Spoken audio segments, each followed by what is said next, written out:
Shalom, shalom pessoal, bem-vindos ao nosso canal, bem-vindos ao Sharei Torá, bem-vindos a mais uma aula de Torá aqui conosco, com a ajuda de Hashem. Pessoal, hoje eu quero aproveitar o vídeo, ao invés de darmos uma aula conforme estamos dando, né? Eu gostaria de abordar uma história, eu gostaria de contar uma história sobre um personagem que todo mundo conhece, ok? Mas poucos sabe quem ele realmente foi, da onde ele veio, o que ele passou para chegar até onde chegou, ok? E o nome desse homem é Avraham Avinu, o famoso Abraão, né?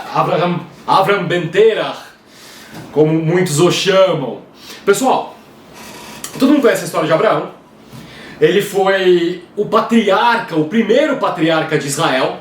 Ele foi chamado lá da terra dele, de Ur Kasdim, saia da casa dos seus pais, da sua parentela, da sua terra, vai até a terra onde eu te mostrar. Então ele sai lá da Mesopotâmia, ele caminha até a terra de Canaã, ele passa grandes dificuldades nesse lugar. Hashem ensina a ele grandes coisas. Ele vai para o Egito por causa da fome, ele tem problema lá com o rei lá de Gerar, o Abimeleque, ele tem uma história linda, né? Ele tem uma história que realmente ensina como um homem é capaz de tomar ciência do Criador, né? Do Deus único.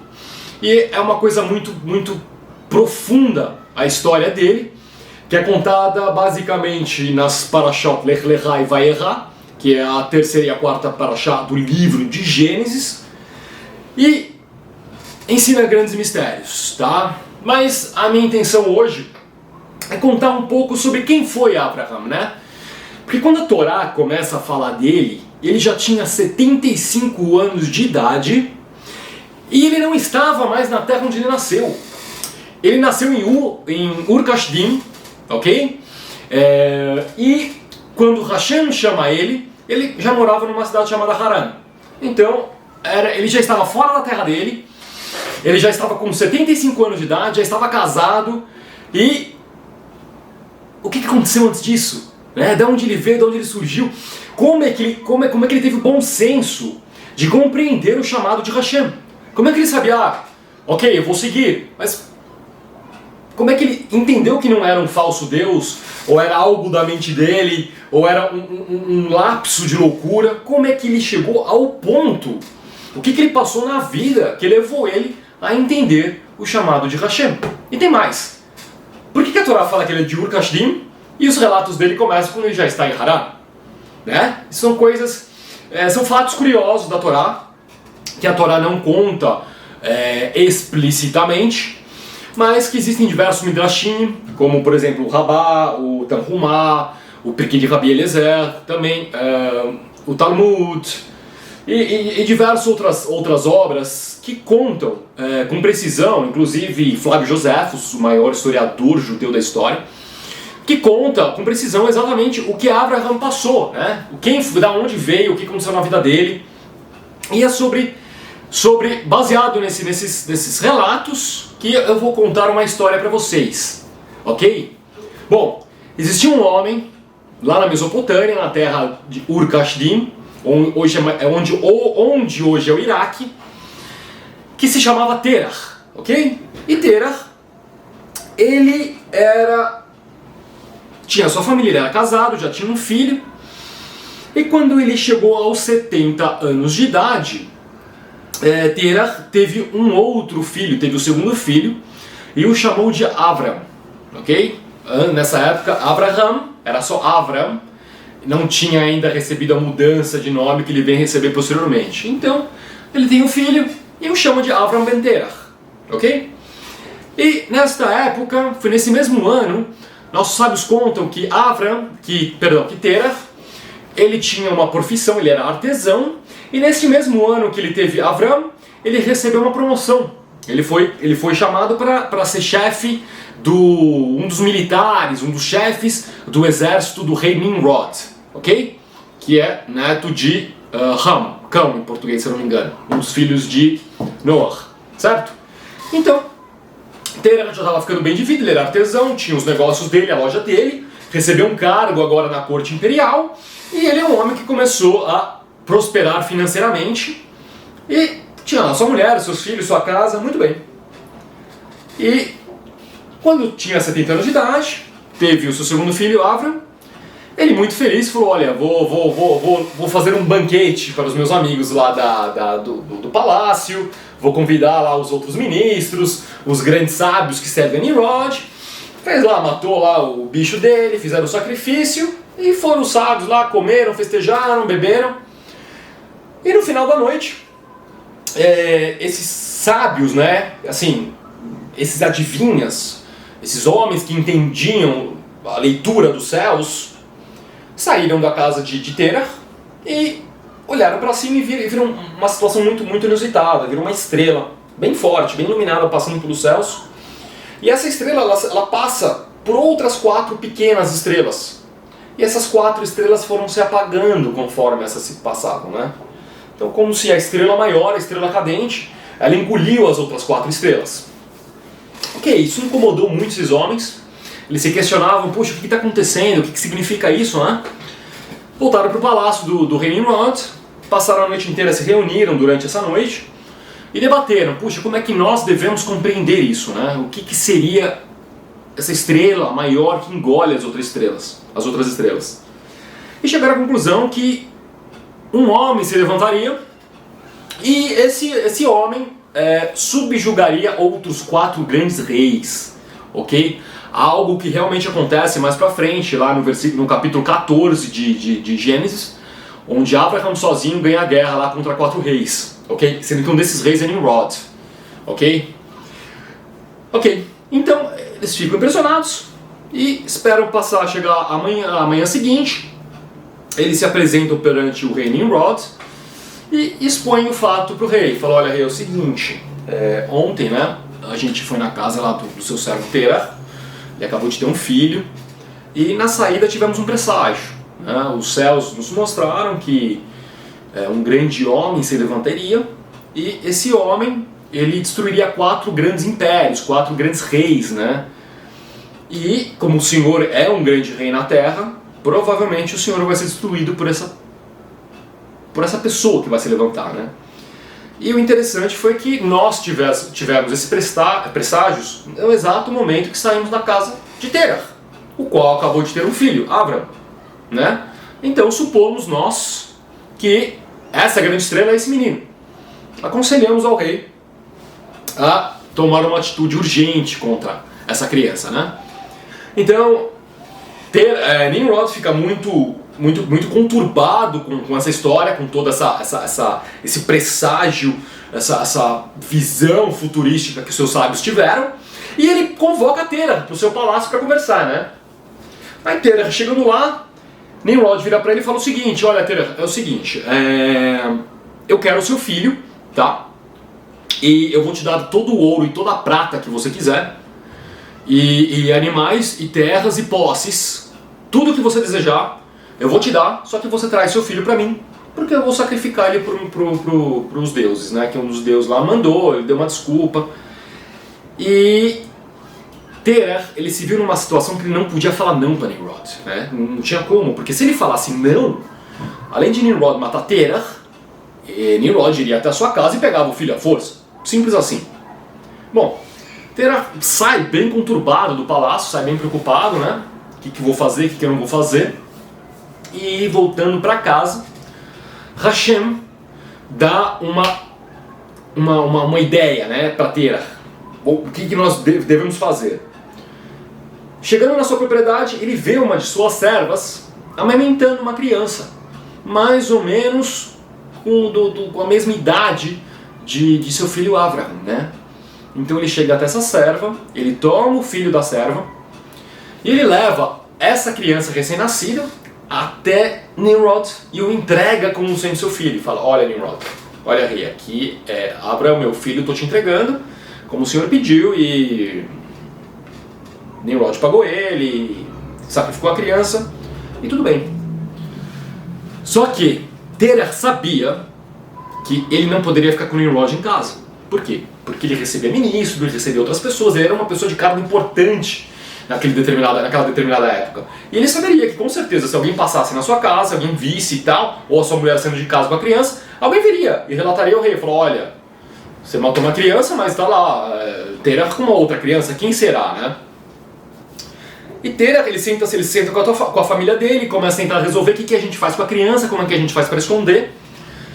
E uma das servas da mulher de Terah fala o seguinte, chega para ele e fala, olha, eu conheço um homem, ele não está muito distante daqui, que talvez você pode deixar lá com ele, né? Ele é um homem bem estranho, um cara bem esquisito, ele vive isolado numa caverna, ele e o pai dele, são dois caras muito esquisitos, mas você pode deixar lá que, eu acho assim, eles vivem tão isolados, tão fora da realidade que ninguém vai lá procurar saber quem são, né? Então eles saíram da Mesopotâmia e viajaram até onde fica a cidade de Hebron, né? Que era de Israel, hoje pertence à Cisjordânia. Hebron, acho que é o nome em português, se eu não me engano. E lá, foi lá toda a comitiva, lá foi Terah, a família dele, a serva e alguns servos dele para acompanhar na viagem, uma viagem longa.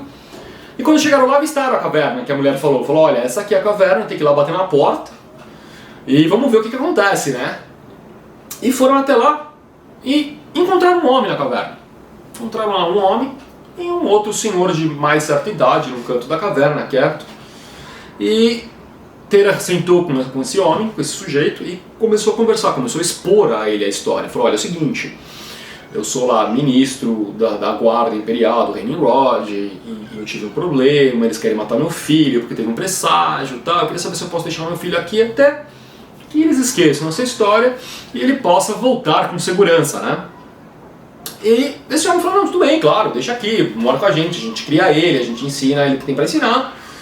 E quando ele crescer, ele quiser voltar, ele volta. A gente mostra o caminho para ele, ele volta. Tá bom. Então entregou lá Avram para esse homem. E Terah se levanta e começa a sair da caverna, né? E esse homem chama, fala, desculpa, qual o seu nome mesmo? Aí Terah olha para trás e fala, olha, meu nome é Terah. E o seu? E esse homem, lá com o pequeno Avram no colo, olha para ele e fala, olha, meu nome é Shem Ben Noach.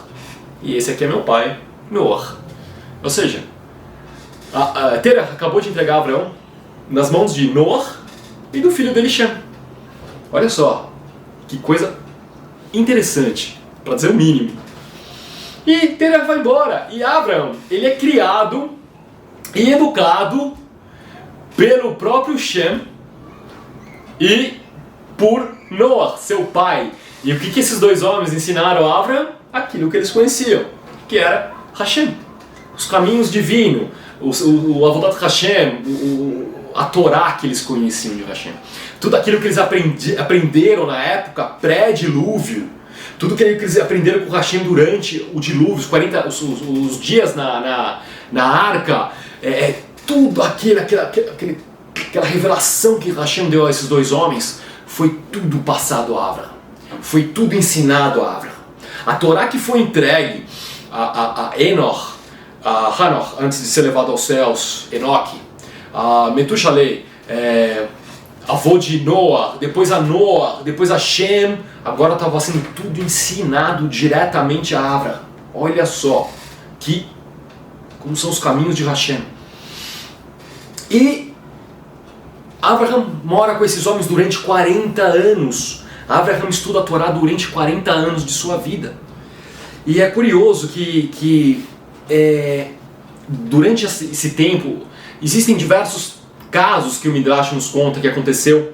Um deles bem interessante, que conta que não foi a primeira vez que caiu a ficha de Abraão que havia apenas um Deus, sobre a unicidade de Deus, né? E isso girou em torno quando ele tinha lá seus 3, 4 anos de idade, e ele saiu da caverna para brincar, e ele olhou para cima, e ele via que toda vez que o sol aparecia, as árvores davam seus frutos, as plantas davam suas folhas, ou seja, ele conseguiu associar a presença do sol com a vida na terra, né? Aí ele olha para cima e fala, olha, puxa, se é o sol que dá a vida nessa terra, então o sol deve ser Deus. Ora, então, se o sol é Deus, eu vou servi-lo. A partir de agora, o sol é o meu Deus. Então, o pequeno Abraham estabeleceu, decidiu que o sol ia ser o Deus dele. Legal. Ele brincou, voltou para a caverna descansar e resolveu sair de novo à noite, né? Para aproveitar um pouco o orvalho do campo. Quando ele sai à noite, ele vai procurar o Deus dele, olha para cima e cadê o sol? Cadê o Deus dele? Aí ele olhou e tinha a lua. Ele falou, puxa, olha só, se a lua teve força suficiente, o poder para tomar o lugar do sol, então peraí, então quer dizer que a lua é muito maior que o sol? A lua é muito mais forte que o sol? Então o sol não é o Deus? Deus é a lua? Então agora o meu Deus é a lua, vou servi-la. E tá bom, Abraham volta para sua caverna e vai dormir. Na manhã seguinte ele levanta e quando vai lá colher suas frutas para tomar café com Shem e com Noah, ele olha novamente para cima e cadê o Deus dele? Ora, cadê a lua que era o meu Deus? Não tem mais. O sol voltou. Ué, que estranho. Então peraí, se não é o sol que domina e se não é a lua que domina, então tem alguém maior que eles. Opa, tem alguém que controla eles e tem alguém que estabeleceu que um reinasse durante o dia e o outro reinasse durante a noite. Olha só, sendo que esses dois deuses eram os dois maiores, as duas maiores figuras de adoração da época de Abraham, né? Então Abraham caiu, esse foi o primeiro momento que ele caiu a ficha sobre a unicidade de um Deus. Ele falou, peraí.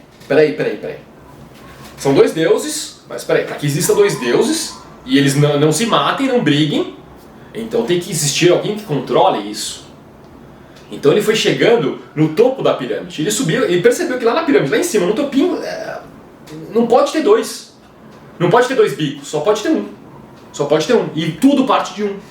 Então ele começou um processo de análise através de sua compreensão humana que o levou à compreensão de um Deus único. Claro que isso foi mesclado com os ensinos que ele recebeu de Shem e de Noah, né? O conceito de um Deus único dentro de Abraão nasceu dele mesmo.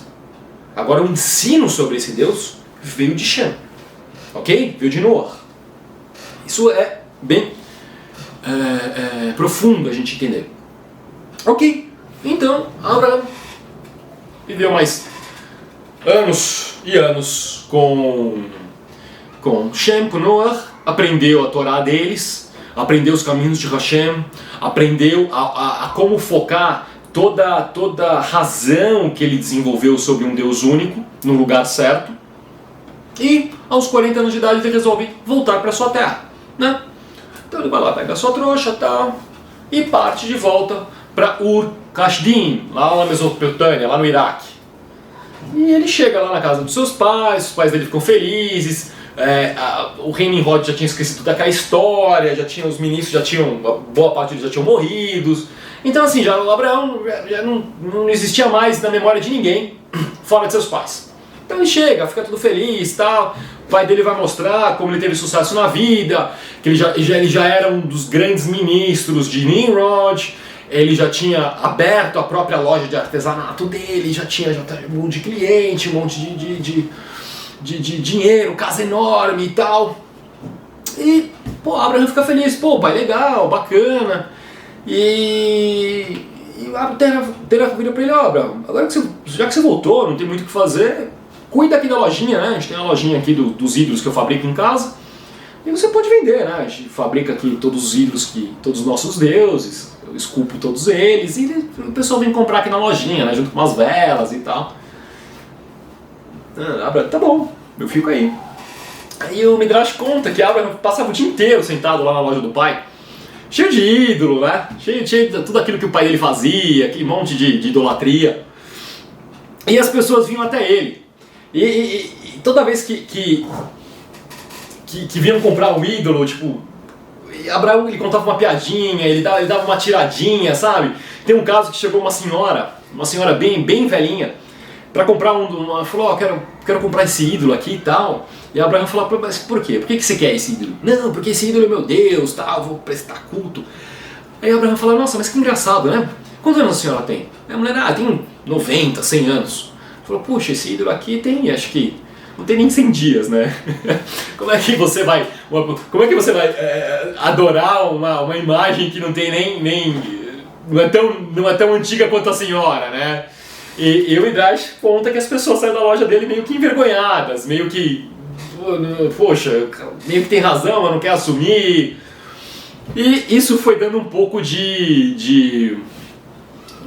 afetando um pouco o nome da loja, né? Da marca de Terach, a marca dos ídolos de Terach.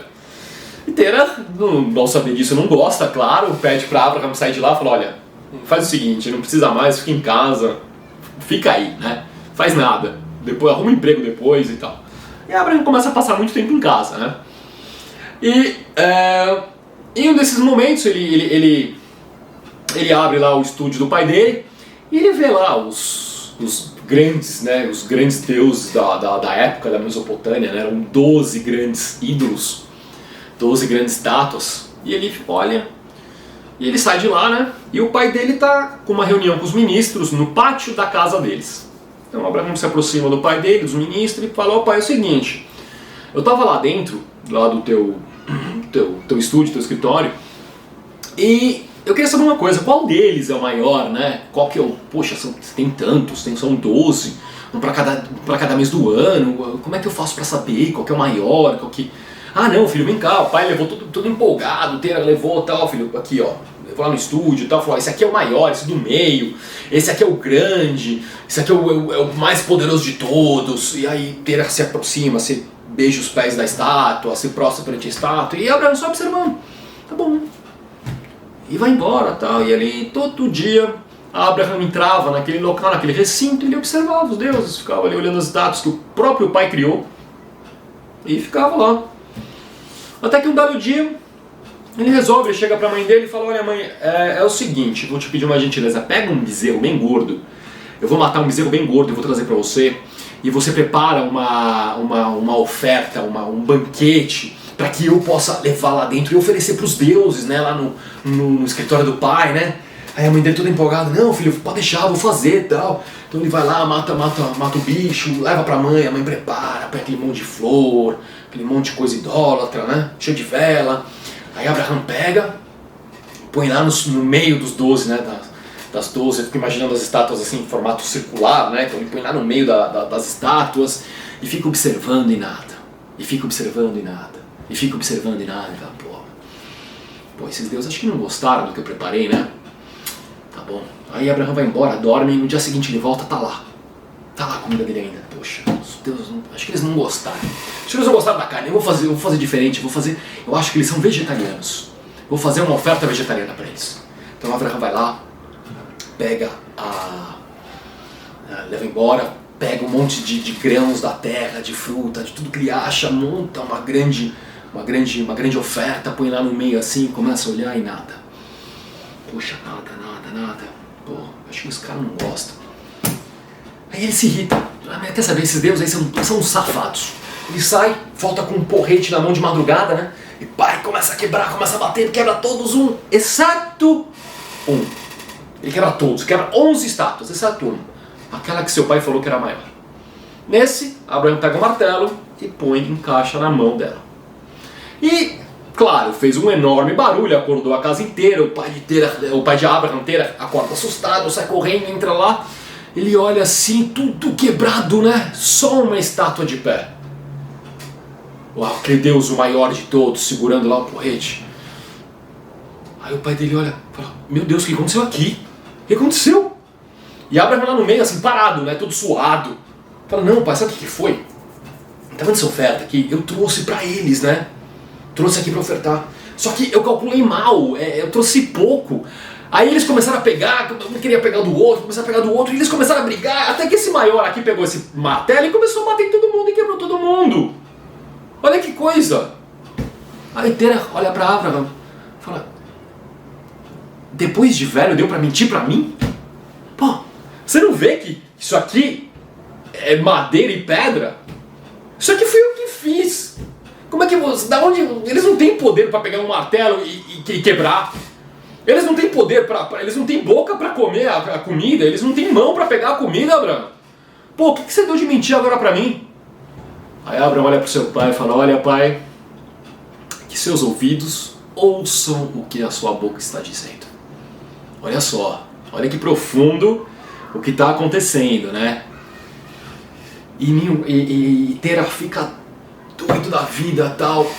Chega na manhã seguinte, ele vai até Nimrod lá, que ele tá com muita raiva do filho dele, muita raiva de Abraham, e conta o que Abraham fez. Conta, falou, ó, Nimrod, é o seguinte, meu filho voltou pra casa, tá dando problema, ele tá com heresias, tá lá falando mal dos nossos deuses, tá lá quebrando tudo, e não dá pra viver com ele em casa desse jeito, nos ajude. Aí tá bom, aí Nimrod falou o seguinte, olha, então tá bom, vamos fazer assim, eu pego ele, deixo ele uns anos lá na prisão, ele aprende a lição, depois a gente solta ele. Aí Tera fala, beleza. Então vai lá, pegam ele, soldados vão buscar Abraham em casa, e Nimrod joga ele na prisão durante 10 anos. Abraham fica preso dos 40 aos 50 anos de idade, em 2 lugares diferentes. E após 10 anos, Nimrod chama Abraham de volta para libertar ele. E começa a questionar Abraham, por que você fez aquilo? Qual é o seu problema com os nossos deuses e tal? E Abraham começa a relutar contra Nimrod, né? Falou, olha, você está errado, vocês estão fazendo culto a falsos deuses, E começa aquele debate teológico que irrita muito a Nimrod, irrita muito aos conselheiros, aos sacerdotes de Nimrod, e em seu furor contra Abraham, ele levanta e fala o seguinte, você vai ser jogado numa fornalha ardente, você vai morrer queimado e fim de papo, tá? Nimrod chama lá seus construtores, fala, vocês vão levantar uma fornalha de tijolo, tá? Vocês vão jogar brasa dentro, acender um fogo, e ele vai queimar durante 3 dias e 3 noites, para que depois eu jogue Abraham lá dentro e ele morra queimado. Tá bom. Então, foi decidido assim, Abraham recebeu pena de morte por ir contra os deuses da Mesopotâmia. Algo que passado da história humana, né, os anos, isso é uma coisa que nunca mudou. As pessoas morrem por causa da fé que tem. Ou melhor, as pessoas matam por causa da fé que tem. Bom, prepararam, chegou o dia da execução de Nimrod. Nimrod pega lá, Abraham manda jogar ele na fornalha, pega ele, pum, joga ele dentro da fornalha. Tá bom. E Nimrod volta para casa. E as pessoas começam a passar ali perto da fornalha e começou a ter um burburinho, assim, uns relatos que começou a premiar a cidade, que elas viam alguém se mexendo no meio do fogo. Poxa, tinha alguém andando. O outro vem, nossa, mas eu vi ali, vi uma sombra, vi um vulto no meio do fogo. Aparecia um homem, às vezes ele levantava, às vezes ele sentava. E isso chegou no ouvido de Nimrod, né? Nimrod indignado, mas peraí, como assim? Vulto? Será uns espíritos? Vamos lá ver. Aí Nimrod chega lá com toda a comitiva dele, com todos os soldados dele. Eles olham assim, realmente, tinha um vulto se mexendo. E ele olha mais de perto assim, e esse vulto tinha uma aparência muito igual a de Abraham. Aí Nimrod pensa, não pode ser. Não pode ser. Chamou os servos dele e falou, vem cá, abaixem alguém lá, abaixem uma corda, uma corrente, qualquer coisa, e tirem esse homem lá de dentro, que eu quero saber quem é. Quero saber o que está acontecendo. Me dá conta que o fogo era tão forte, que 8 dos servos de Nimrod, 8, morreram queimados tentando tirar Abraham lá de dentro, ok? Então Abraham é removido lá de dentro, colocado lá de fora, e nem a roupa dele queimou. Ele estava exatamente com a mesma aparência de quando foi jogado lá dentro. E todo mundo ficou espantado, mas como assim? Nimrod espantado olhou para ele, o que aconteceu? Como é que é isso? Me explica. Aí ele fala, esse é o Deus que eu sirvo. Esse é o Deus que eu falei para você. E esse é o Deus que, por causa do motivo que você tentou me matar. Você tentou me matar por causa desse Deus. Foi o meu Deus. E Nimrod fica espantado. E o que ele faz? Ele dá ouro, prata, pedras e 2 servos a Abraham. Um deles chamava Oni e o outro era o próprio filho de Nimrod, que se chamava Eliezer. Olha só, o Damasceno, que mais tarde se torna o grande servo de Abraham. 2 anos mais tarde, do livramento, Abraham já estava lá na casa dele, tranquilo, morando com os pais, rico, milionário, com 2 servos, um deles filho de Nimrod. Nimrod tem um sonho. Ele sonha com Abraham, com uma espada na mão, vindo até ele e arrancando um dos seus olhos com a espada, né? E Nimrod acorda, ele fica muito abalado com esse sonho, ele fica muito incomodado com o que sonhou. E ele chama lá os seus adivinhas, os seus sábios, e conta a eles o sonho. Fala, olha, eu sonhei com Abraham, com uma espada, me arrancando o olho e tal. E os conselheiros de Abraham falaram o seguinte, os conselheiros de Nimrod falaram o seguinte: Abraham, isso realmente é Abraham, e isso que você está vendo é uma profecia. Se você deixar Abraham viver, ele vai arrancar os seus olhos, ele vai arrancar um dos seus olhos com a espada. Então a gente aconselha o rei a tomar uma decisão. E o nome desse homem que aconselha a Nimrod a perseguir novamente Abraham chamava Anuki. E Anuki volta para casa e no caminho ele começa a comentar com uma outra pessoa sobre o conselho que ele havia dado ao rei. E é interessante que nesse dia Eliezer estava voltando do mercado e ele escuta Anuki conversando sobre isso. Ele por um acaso escuta o conselho que Anuki deu ao rei. Então Eliezer larga todas as coisas, volta correndo para casa e avisa Abraham. Falou: Abraham, é o seguinte, o rei vai vir atrás de você de novo, tá? Ele teve um sonho lá, aconselharam ele te matar. Eu acho bom você fugir. E então Abraham, já desesperado, já toma suas coisas. Nisso ele já era casado com Sarai, tá? A sua minha irmã, ela sobrinha na verdade.